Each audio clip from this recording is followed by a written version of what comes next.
Hey, what's up everyone? I'm doing something new. As you can see, I have a mic now. I'm testing it out, and this is my first video of me using my mic. Yay! So I've seen a few people that I follow on YouTube do Letterboxd Wrap-Ups, and I have a Letterboxd I joined in 2021. And I didn't really get to do a wrap up for that year, but that's okay.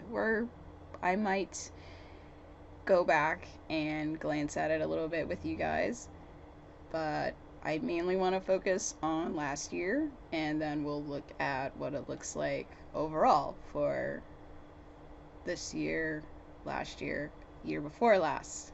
But first, I want to give a special shout out thank you to my lovely Muddy Cold patrons. Thank you so much for your support.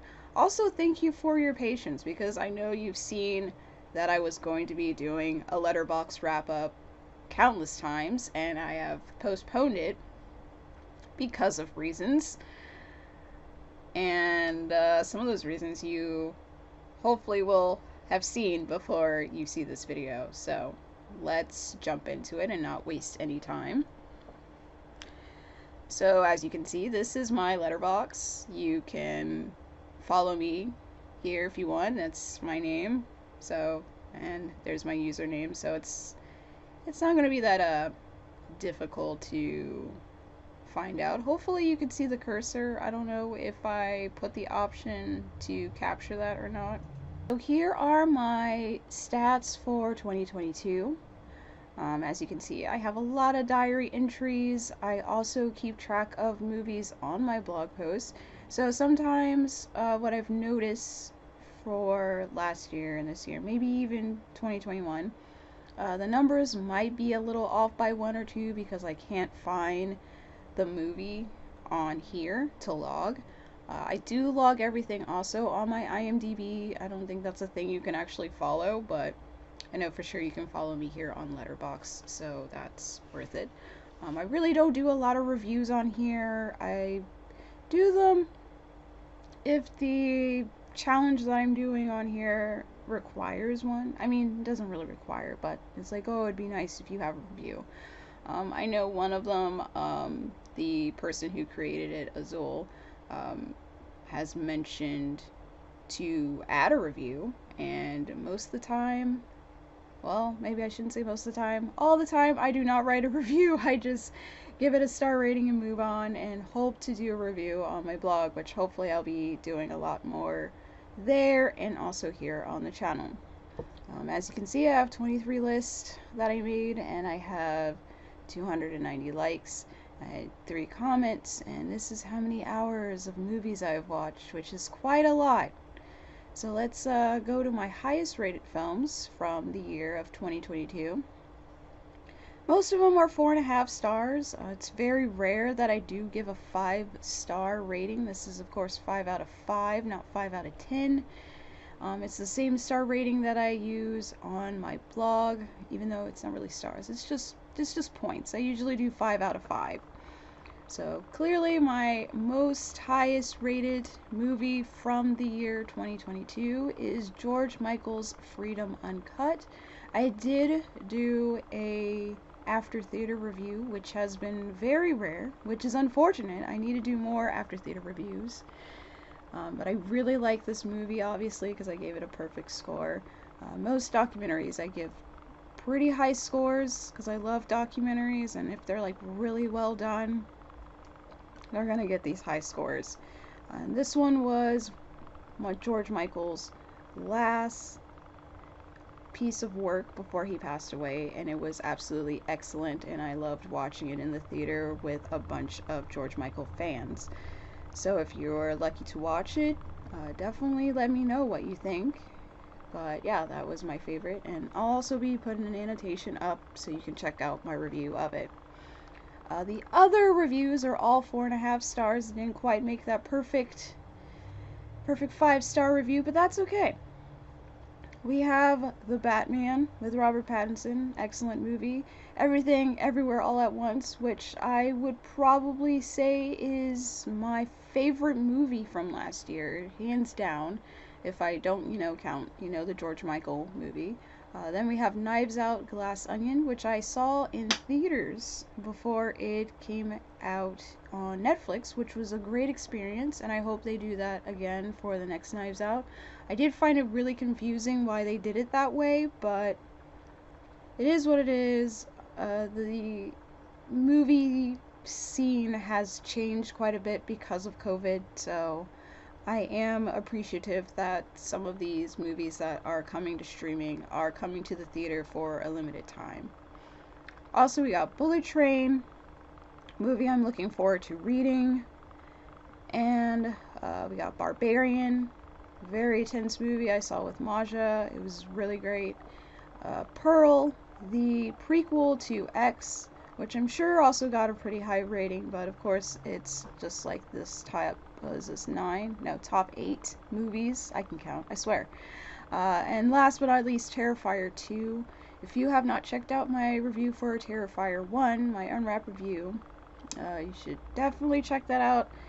I will try my best to make a Terrifier 2 review, but I want to buy it and rewatch it and of course put it in the Unwrapped series. You also have an option to look at older movies that you've watched from that same year, so let's look at those. So this is looks like a top 16 of sorts of older movies that came out that I watched last year. So starting from the bottom with 4.5 stars, a lot of 4.5 star ratings, only one that is 5-star, and it's once again another documentary. We have Tundi, the obituary of Tundi Johnson. Very good movie, really great movie that I believe I watched during Pride Month on Discord.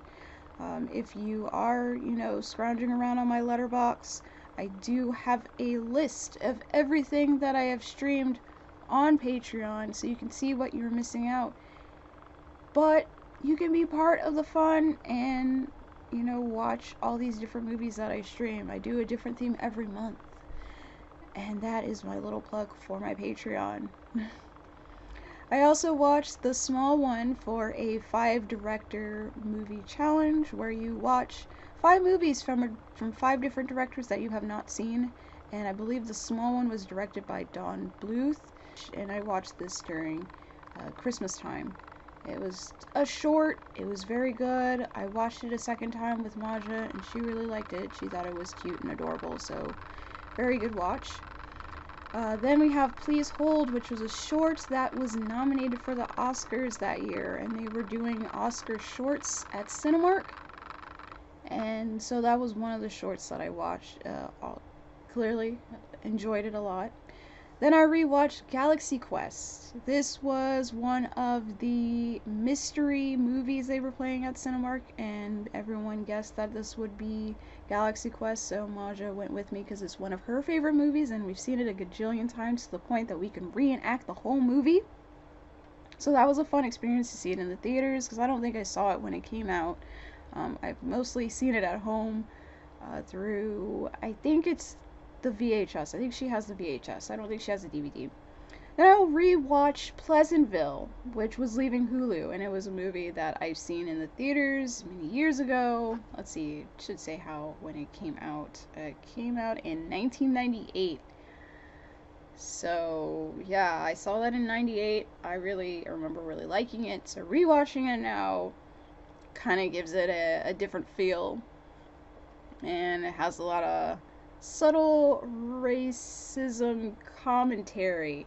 Although, one thing that stood out to me while I was rewatching it is that there are no black people in this movie. But I think there's a reason for that, because a lot of TV that was like this, like the whole Leave It to Beavers and Andy Griffins and stuff, just didn't really feature a lot of black talent back then. So I think that just reflects on that time period. So I'm not upset because of that.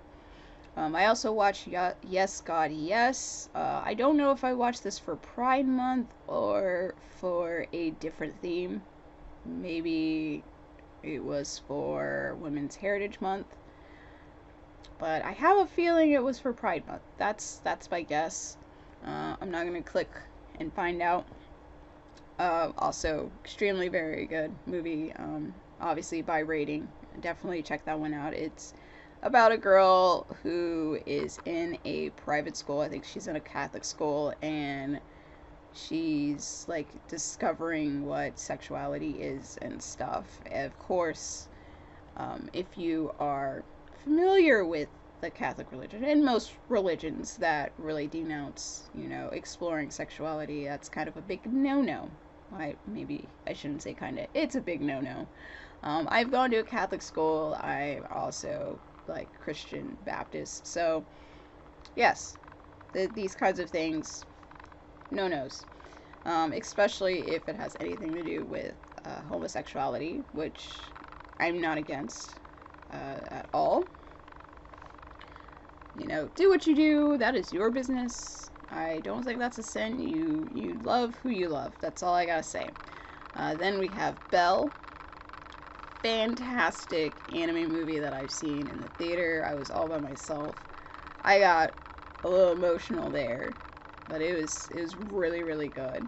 Then I got to see One Night in Miami. I believe this was on Amazon Prime. I think. I could be wrong. But I checked this out, I think, for maybe Black History Month. A Silent Voice was having its 5th or 6th anniversary in Cinemark, so I checked that out for the very first time, and it was very much worth the wait. Very beautiful movie. I loved it. Also got the feels in the theater. I ended up buying this movie later. The Fifth Element is a movie I've seen millions of times as well. This was also another mystery movie that was at Cinemark. The Emperor's New Groove, another rewatch. This came on TV while I was at the hospital during my surgery period. I've mentioned this in an update that I did have surgery last year. So there was a Disney marathon going on, and I watched Emperor's New Groove. It's a movie I haven't seen in a long time, and I remember really loving it. And I like to join in the joke of Cusco is my favorite Disney princess. So there you go. Perfect Blue is a movie that I got to show my anime club at work for our anniversary, I believe. So our anniversary is in October. I've seen it before. One of my favorite Satoshi Kon movies. It's fantastic, still stands on its own. Scream was having its anniversary in the it was a belated 25th anniversary, but they showed it at Texas Frightmare Weekend that year.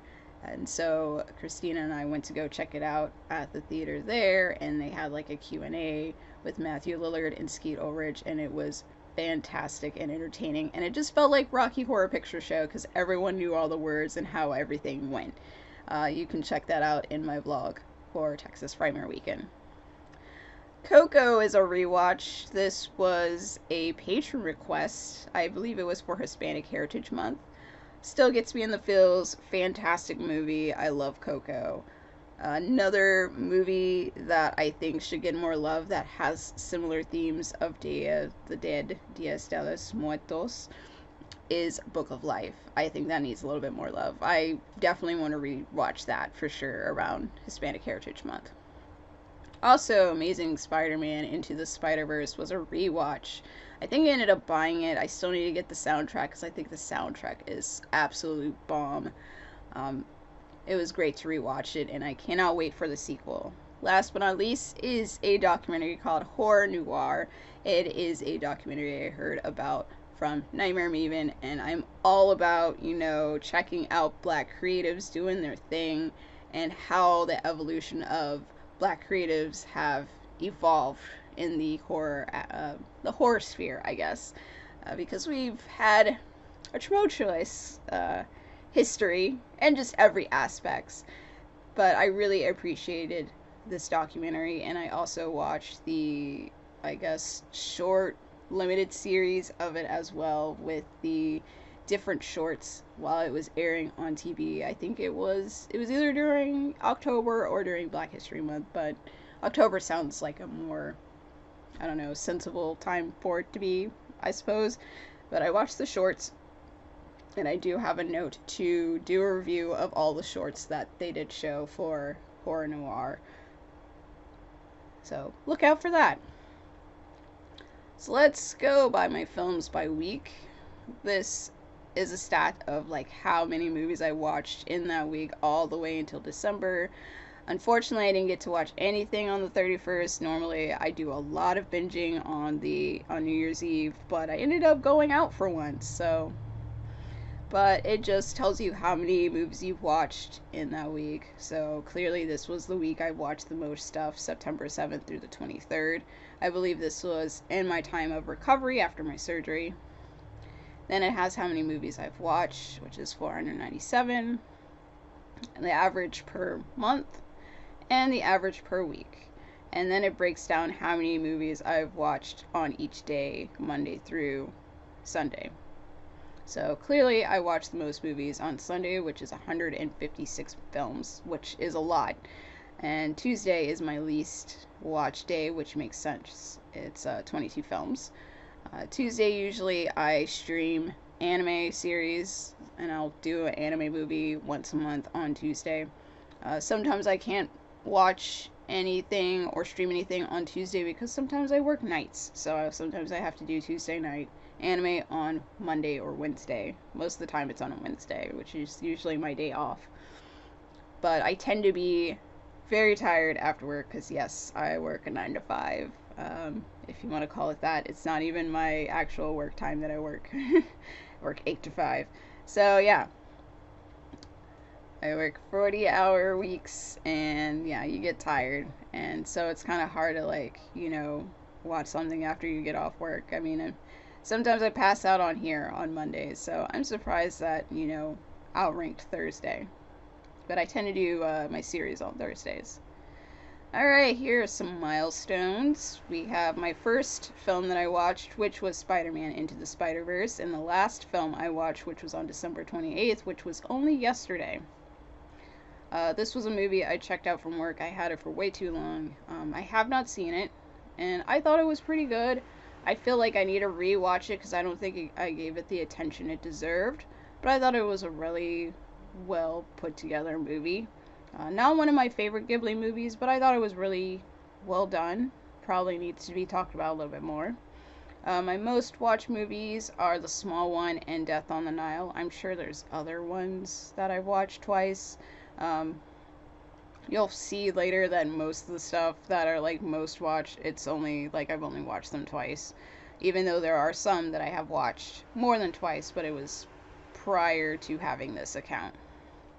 So let's break everything down by genres, countries, and languages. So, surprise, surprise, my top genre is drama. I've watched 177 films and 176 of horror. Thriller would be next with 160. Comedy with 155. Action with 78. And so on and so forth. Unsurprisingly, USA is my top country because obviously I live here. I'm going to watch a lot more American films than any other country. Let's see, I don't think these are tied. No, they're just off by like 3. So UK is in second with 49 films, Japan with 46. And then we got Canada, 29, and France, so on and so forth. South Korea, Hong Kong, and China are pretty low because I tend to watch a lot of Asian stuff, but I guess last year was just not the year. But I surprisingly have hit a lot of UK stuff, and I am now hyper aware of it when I like watch stuff now. And I'm like, another one from the UK. Y'all just keep creeping up in here. Anyway, much like the US being the first one, English is also always going to be number 1. That's my native language. And Japanese and Spanish would be next, which is really unsurprising. I watch a lot of Japanese stuff. It's also a language I kind of know a little bit of. In Spanish, I'm like trying to get more confident and more fluent in, so that's also not surprising. And then we have Korean, Chinese, so on and so forth. Moving on.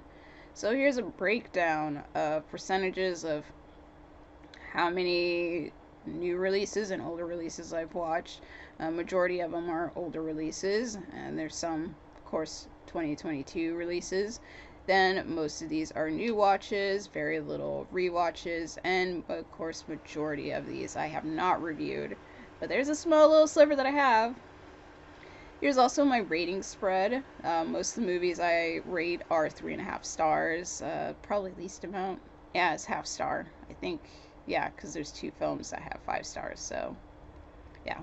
Half star, I've only given to 1 film, but 3.5, I've given it to 158. This is just things I have added and watched off said watch lists. I'm assuming that the 31 is how many I've watched off the watch list, and how many I've added was this many, which is a lot. Trying to check some of those off, but I try to check off more stuff off my IMDb watch list more than the one on Letterboxd, but I have picked up a challenge where I emphasize a little bit more on my Letterboxd watch list. So let's go to the stars. Here are my most watched stars, all 10 of them. At number 1, we have Nicolas Cage with 16 films. Number 2 will be Samuel L. Jackson with 8. And number 3 is Eddie Murphy with 6. I believe I know why this is. I did a whole theme in November for Nicolas Cage called Nick Cage November. So he shot up in the charts of stars. Because Samuel L. Jackson, I believe, was number 1 for the year before. I do watch quite a bit of Eddie Murphy stuff. I don't know why. I know one of those things, or 2 of those things, were the Coming to America movies, because I wanted to watch the new one. So I rewatched the first one, because I hadn't seen it in a while, even though I've seen it a billion times. But, yeah. And then we have a lot of ties here with, 5 and 4 films, so I don't think that's worth really mentioning. They also break it down by highest rated. I don't know if this is highest rated by myself or by other people, but here are the ratings. Lots of ties, lots of 4.5 stars here.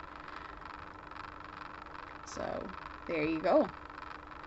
Let's go to my most watched directors. We got more ties again. Not too big of a difference here, because there are 3 directors who I have watched 4 films from, which is Linda Mendoza, Wes Craven, and John Landis. Everybody else is about 3 to 2 films, so I didn't really focus too much on certain directors last year compared to, I believe, the year before, where I did a lot of 5 director challenges. Here's some highest rated ones. Some of them don't even have pictures, but lots of ties. A lot of 5 stars, which is great for them, I guess. Then we have the crew and studios. They break all this down to how many of what I have seen. Going from producers, writers, editors, visual effects, makeup, costumes, and even studios. So, and they also break this down by highest rated as well. Just making sure that Weinstein isn't in here, but he's not. So that's always good. So there's that. Then we see this is my most liked review. Like I said, I don't really write a lot of reviews, but I used to have 2 likes for this one, and then I guess one person decided, oh no, never mind, I don't really like this review very much. This was for the 1927 movie The Unknown. I think I watched this for Hooptober 9. Yes, I did. Hooptober 9. I believe it was to watch a Lon Chaney movie, and I'm like, I don't even know who this is, but let's find a movie. So I'm like, this one actually sounds interesting. So here we are. Then my most liked list is the Hooptober 9 from Outer Space. I had 15 likes, so I believe originally it was my Azul challenge for that year, but this one got a lot of likes for some reason, so I'm glad y'all liked what movies I picked for this list. This is public, obviously, so y'all can definitely check this out in my list on my profile. Here are my highs and my lows. So the highest average movie on here is BTS's Permission to Dance in the Cinema, or the Seoul live viewing event. I saw this in the theater with Maja, and I believe, yes, one of my friends also went too. It was supposed to be kind of like a small group gathering, but We ended up being in separate theaters, probably because of seating or time. I'm not sure, but no, I think it was probably the seating. I think that's what happened. But we all had a fun time. It was great. It was my second BTS experience in the theater. My lowest average movie is Safer at Home. I didn't really give this a good rating either. I gave it 1.5 stars. It's not worth seeing. It was kind of dumb. It was one of those COVID movies, I believe. Yeah, not really worth your time. But I mean, if you want to see it, I'm not going to stop you. My most popular rated movie is The Batman. Not surprised. It was a really great movie. I'm surprised it's not Everything Everywhere All at Once, but I mean, The Batman makes total sense. And the most obscure movie I've seen is Nefarious. I think this is a movie from Jamaica. I know I have this for some sort of March Around the World type challenge. And then we have all the movies I've seen in 2022, which is a lot. I believe it was, 497. I was so close to hitting my 500 like I did in 2021, but because I went out on New Year's Eve, it didn't quite happen. And then we got a world map of all the movies all the countries I've seen movies from. Clearly I have so many of all of Africa to watch. A lot. There's a few here that I have not seen. I believe this is Asia. Yes. Or is it Europe? No. I don't know. This has to be Asia because China's here. So Asia, whatnot. And some European countries here and there. There's a few South American countries I haven't seen either. And of course, good old Greenland. So, yeah, there's a few places I have not watched some movies from, but that is 2022. I'm going to do a quick glance at 2021. I'm not going to go into too much detail, but for comparison's sake, because I did not do a video. So here's 2021. I have 511 entries, no reviews, 12 lists, 257 likes, 3 comments, and 843.5 hours.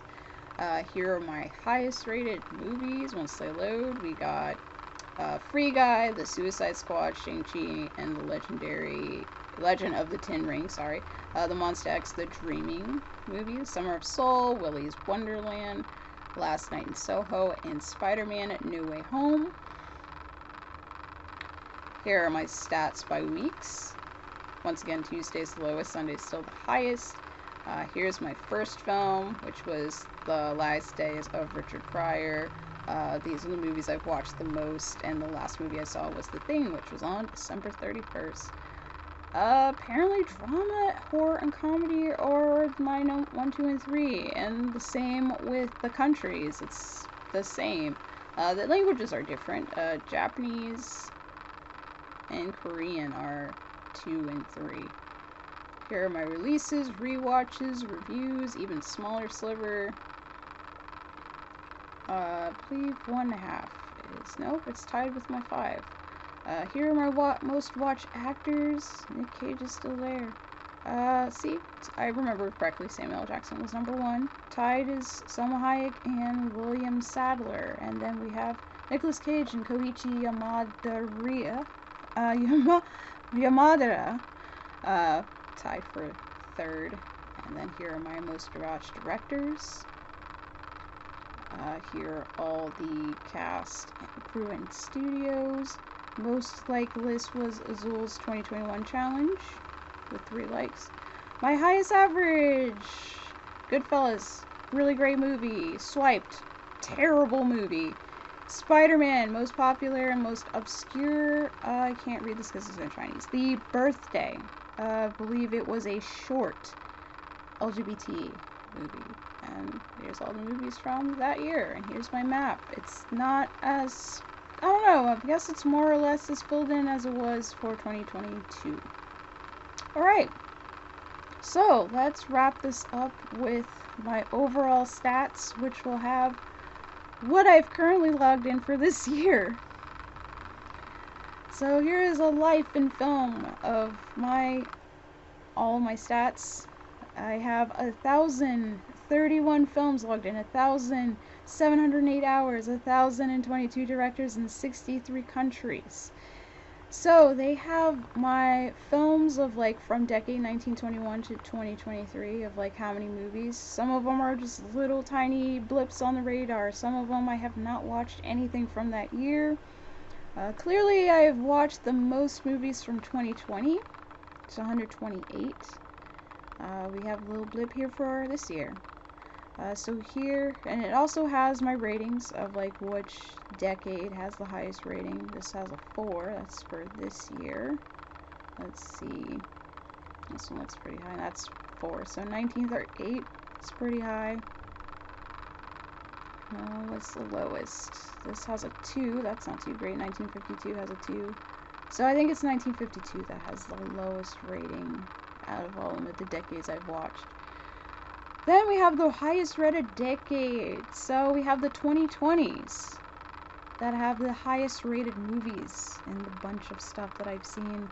As you can see, some of these things have been mentioned in the previous year of 2022.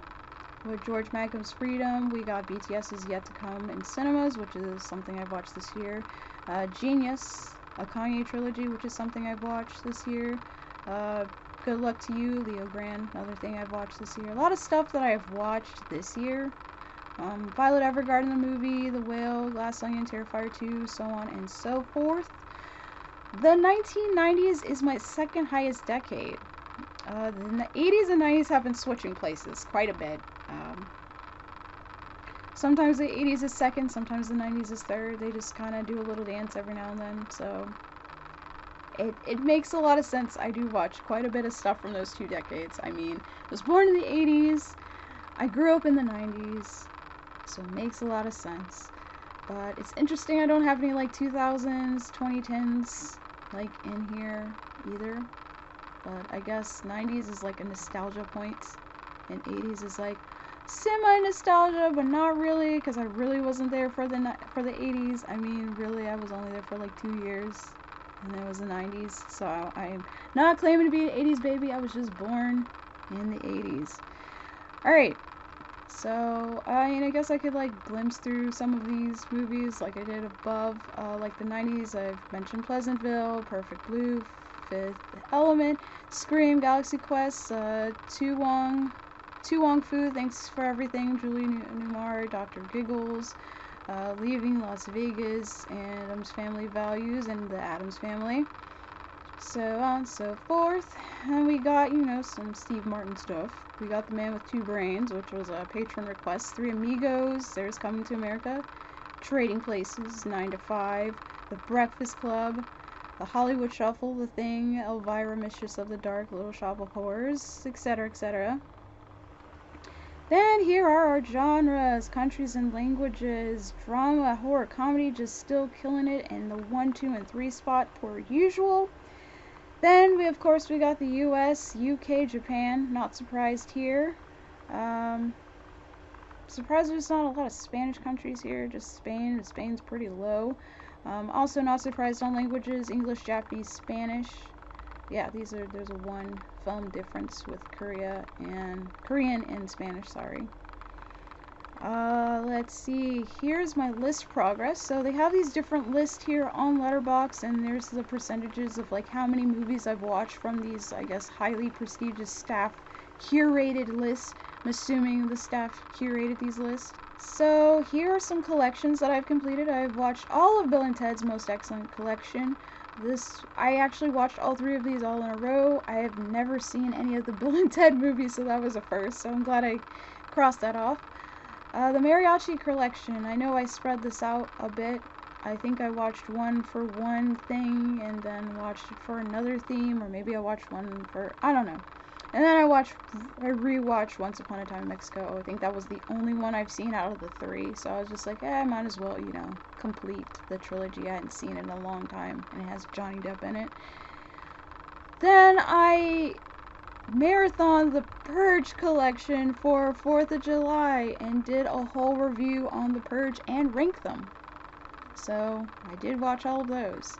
So my almost complete is a little irritating for me to look at, because a lot of these I have seen all of them. So, the Conjuring collection, I have reviewed number 1 and 2. But when I reviewed 1 and 2, I didn't have a Letterboxd yet, so I didn't get to log number 1. So I have seen all 3 Conjuring movies. I do need to rewatch The Conjuring 3 and do a review. It'll be in the Unwrapped series, but yeah, I unfortunately did not get to log The Conjuring. I mean, I can put it as, like, I watched it, and then it'll come out of this almost complete collection, but I'm not gonna do that. I can do that for all 3, or like 3 out of 4 of these, honestly. Iron Man, I've seen all 3 of these right now. I am slowly getting through watching the Marvel Cinematic Universe in chronological order. So I haven't quite hit Iron Man 3 yet. Was it last night? No, the night before last, I rewatched Thor. And right now I'm on the Avengers. So I believe after that will be Iron Man 3. Will be the movie I need to watch next. And that'll be a rewatch. I have seen all 3. The Look Who's Talking collection, I have seen all 3 of these as well. I believe I was watching Look Who's Talking 2 while I was doing one of my declutter videos. I think it was the one with my figures. And I don't think I ever seen Look Who's Talking Now, so that was my first time watching it. But I have seen all 3 of these movies. I just didn't log in the Look Who's Talking movie. So I don't know if I am going to just hit that I watched it just so I can get out of this almost complete. The same with The Conjuring, and also the same with this collection, the 3 Extremes collection. It's another one I could, mark off and say I've seen all of these, because I have. I might rewatch the 3 Extremes that's over here, this one, because I really do like that one. That one was the best one. And I believe I watched Dumplings for one of Azul's challenges, I believe. Just because I've always wanted to watch, the whole movie, because the short was in the first 3 Extremes, or the second. However you want to look at it. The stupid doll movies, originally they counted this other doll movie called Sabrina part of the collection, and then I guess they were like, no, it's not actually part of the collection. But they added the Doll 3, which I have not seen. So far, the doll movies, they're not good. They're very much a copycat of The Conjuring, so I don't know if it's really worth, watching. I mean, most likely I'm going to watch number 3 just to complete the collection, but I'm not looking forward to it because I didn't really like, 1 and 2. I already see a mistake here in this most watched. I think it was because I logged in a review for this movie, Do Not Kill Me, and actually I have not seen it twice. I have only seen it once. I finished it last night, and then I went back and put a review in there, so I think it accidentally logged it twice, so I'm going to fix that. I have only seen it once, for the record. The rest of these I have seen twice.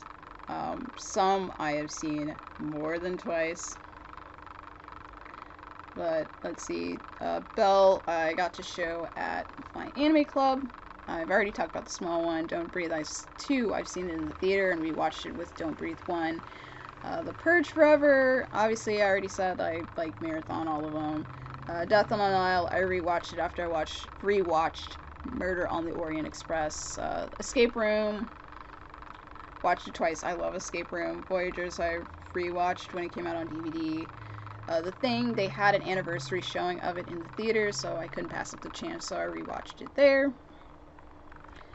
A lot of these are mostly because either a patron requested it to be watched, or it came out on DVD and I just wanted to watch it again.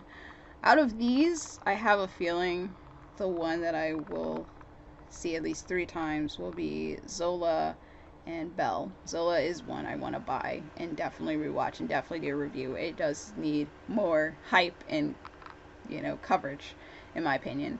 Obviously, there's more movies I've seen twice, but we're going to move on. So here are my most watched actors of just all time. Nick Cage is still holding it down, and I have some more Nicolas Cage movies to watch, especially to complete his challenge. It's also similar to the 5 directors. It's 5 actors or actresses, and you pick 5 movies you've never seen from them.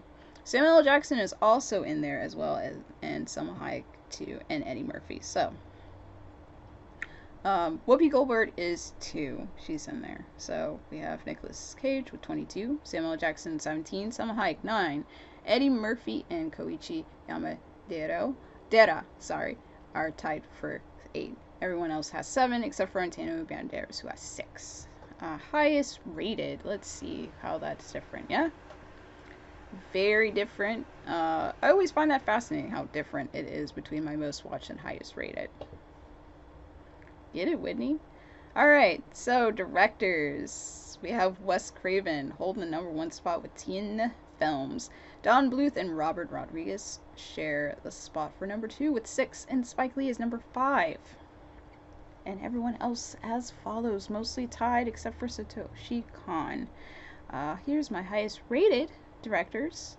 We only got one lady. Nope, we got 2 ladies. Yay, female representation up in here. Here are my crew and studios overall. And here's highest rated. So pause whenever you want, or you can just look on my profile.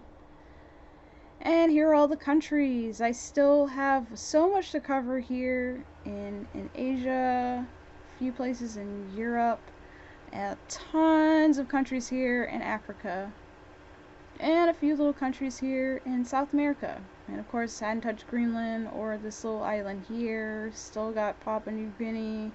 Yeah, still got quite a bit of the map to cover. But anyway, that's my stats on my Letterboxd. I will have a link below to my Letterboxd if y'all want to check that out and follow me there. I log stuff there almost every day. I'm trying to get through a lot of challenges I haven't finished throughout the years, and I'm addicted to movie challenges, which is a really awful addiction because I cannot keep up with them, and then I tend not to finish a lot of the yearly challenges on time because of that.